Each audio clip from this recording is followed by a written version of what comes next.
बोलो सच्चिदानंद भगवान की जय। बोलो परम गुरु देवताओं भगवान की जय। बोलो जगत गुरु शंकराचार्य भगवान की जय। ध्यान मूलम गुरुमूर्ति पूजा मूलम गुरुपदम मंत्र मूलम गुरुवाक्यम मोक्ष मूलम गुरु कृपा। बोलो सतगुरुदेव भगवान की जय। भगवत प्रेमियों, शास्त्र प्रेमियों, आज हम एक बहुत उत्तम और बड़ा सरल विषय लेकर के आपके पास फिर उपस्थित हुए हैं। हे शास्त्र प्रेमियों, जीवन को जीने की, जीवन को चलाने की एक विशेष प्रेरणा होती है। मनुष्य किस प्रकार अपने जीवन को कृतार्थ करता है, किस प्रकार इस संसार रूपी समुद्र से तारण करता है, किस प्रकार धीरे धीरे वो अपने जीवन का निर्वहन करता है। मैंने आपको पहले ही बताया कि धन में ज़्यादा सुख नहीं होता है, शांति में, प्रेम में बड़ा आनंद प्राप्त होता है।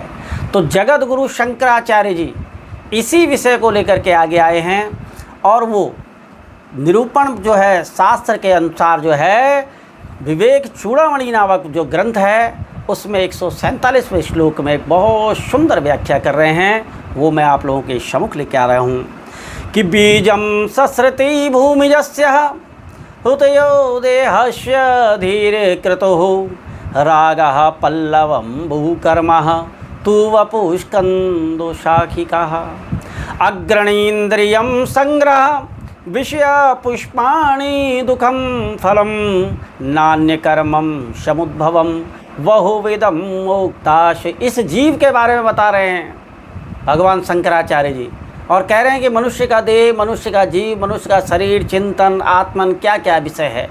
तो वो कह रहे हैं कि जो संसार है, इस संसार रूपी जो वृक्ष का जो मूल बीज है जिससे उत्पत्ति होती है वो अज्ञान है।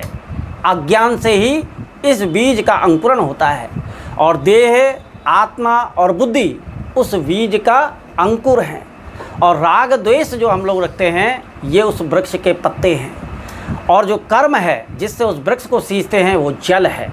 शरीर जो हमारा है, ये स्तंभ जो है, ये शरीर वो एक तना है और इंद्रियां इसकी उपशाखाएं हैं और विषय उसका पुण्य है। और नाना प्रकार के कर्मों से उत्पन्न हुआ जो दुख हमारे जीवन में प्राप्त होता है वही दुख उसका फल है और जीव रूपी पक्षी हम जो जीवन को उसको भोगते हैं। बोलो सच्चिदानंद भगवान की जय।